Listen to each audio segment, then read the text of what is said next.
Collect some dust samples from this bed. First, they tackle the bedroom.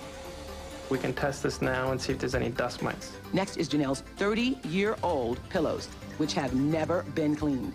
Mike will take the sample back to the lab and find out exactly what those stains are. You just saw Janelle's daughters exposing their mother's 30-year-old pillows. Janelle, after testing your bed, the lab found that you are living with millions of dust mites. Millions of the little critters. This is a picture of a dust mite like the one found in Janelle's mattress, which is only 4 years old. It has 8 legs, and this is what the mites look like when they're moving. Take a look. Oh,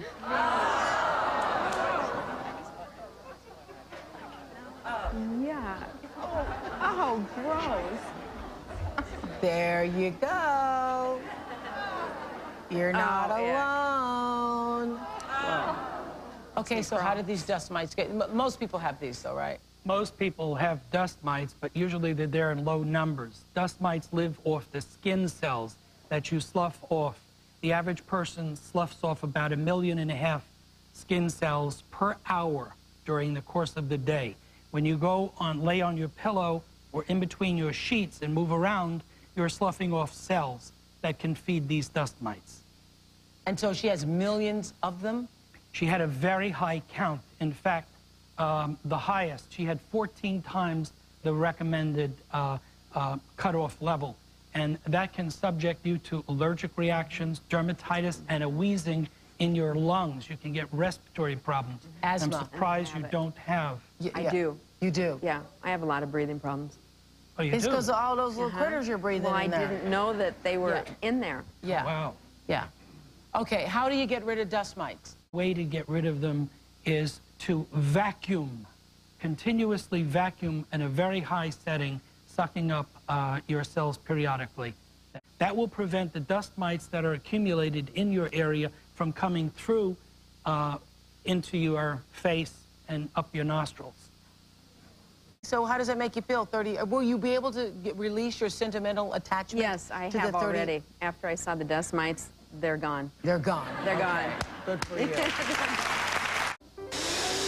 I vacuum probably every other day, and I just change the vacuum bags when they're full. I think overall this is a pretty clean house. There you go.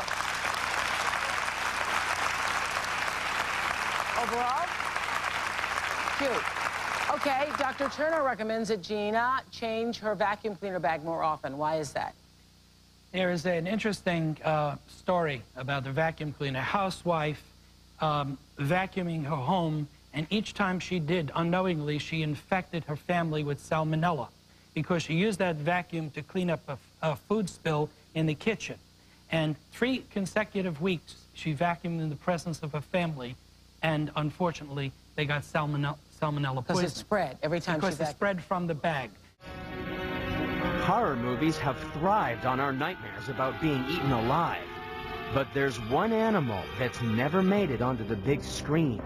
Yet it lives in our beds and eats more of us than any other creature on Earth.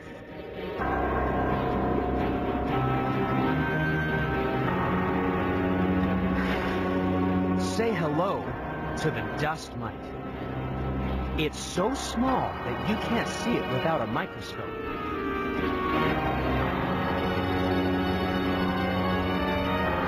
It's lucky the mites are so tiny, since we spend 1/3 of our lives in bed. That means we spend 1/3 of our lives next to 2 million dust mites that can live in our mattresses. These 8-legged scavengers are number 6 in the countdown, because every night they feast on our bodies. Dust mites eat our skin, and each day we produce an incredible number of skin cells for them to eat.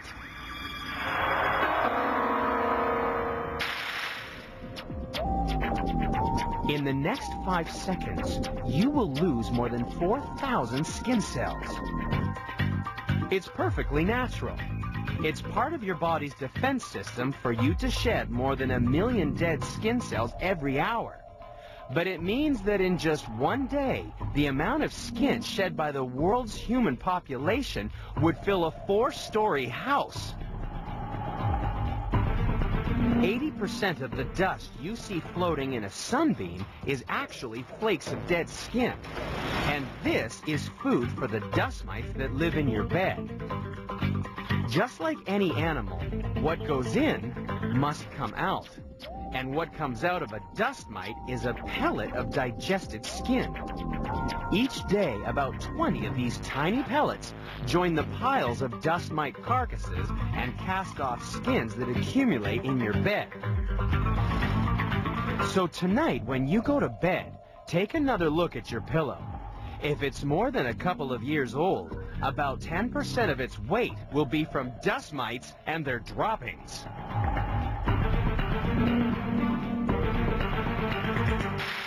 Just imagine how many little bits of your nearest and dearest you'd be inhaling each day.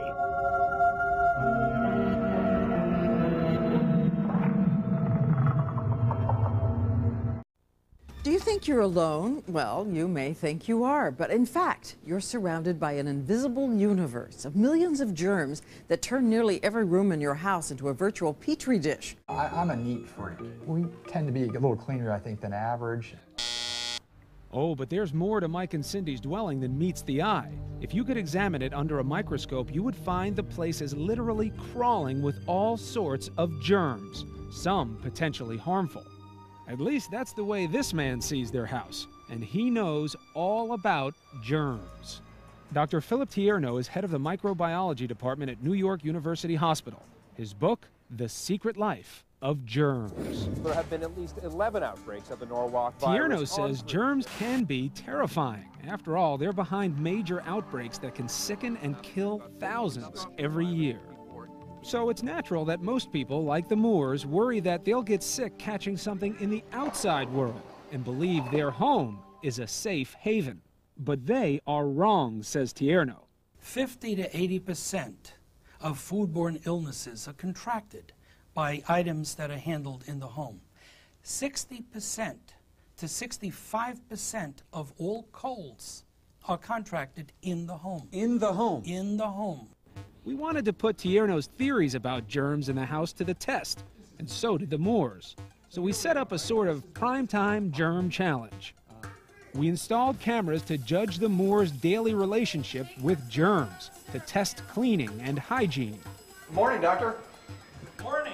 Then came Dr. Tierno, collecting samples and more samples from the kitchen, carpets, bedding, and bathroom. Eureka! Well, the doctor, I mean, he'd go around and take samples, and he'd say, this is good, this is good. What he really meant, it was bad, bad. So how did the Moores stack up? Let's start in the bedroom. Cindy is a regular vacuumer. Looks like she's doing a pretty good job, right?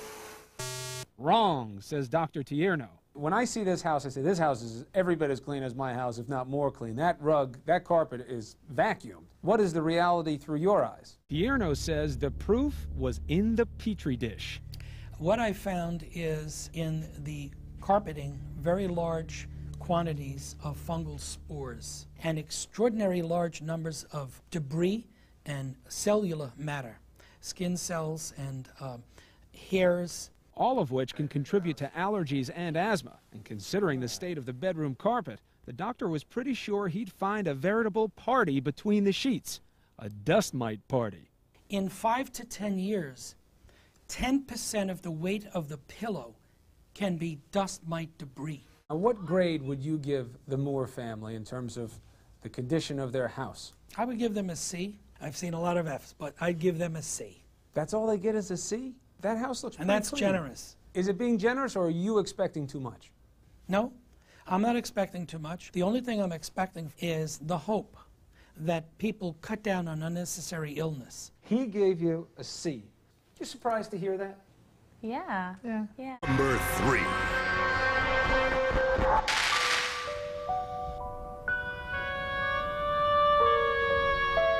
Bedtime will just never be the same once you've met our next extreme bloodsucker. Crawling in to number 3 in the countdown is the bedbug. It can wait patiently in cracks and crevices for as long as 18 months until it's lured out by the irresistible smell of carbon dioxide on your breath. Their activity is usually timed to the sleeping cycle of humans, so they scurry about the bed sheets unnoticed in the dark hours of the early morning. An unfed bedbug is wafer thin, but once it's thrust its sharp proboscis into the skin, it takes little more than 5 minutes for the bloodsucker to become enormously engorged. So when you go to bed tonight, sleep tight and don't let the bedbugs bite.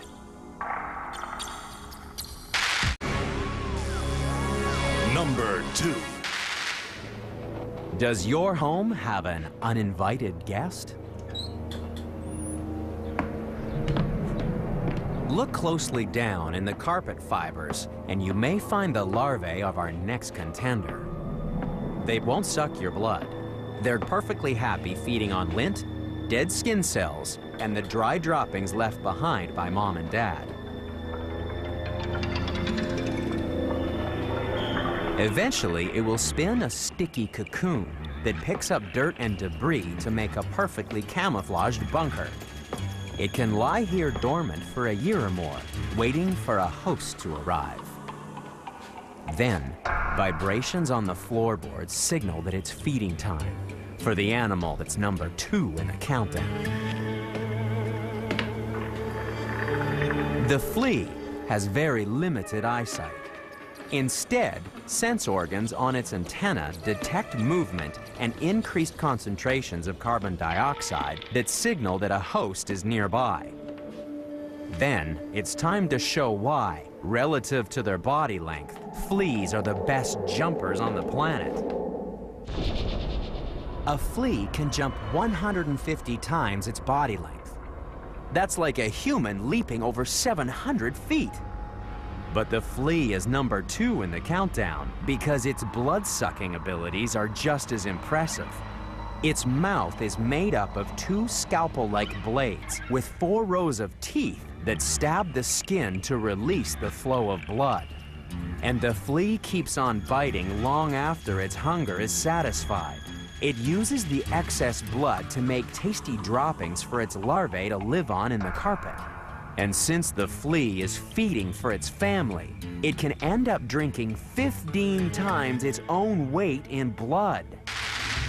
No wonder we've looked for ways of getting the bloodthirsty flea out of our houses. And our best weapon is the vacuum cleaner.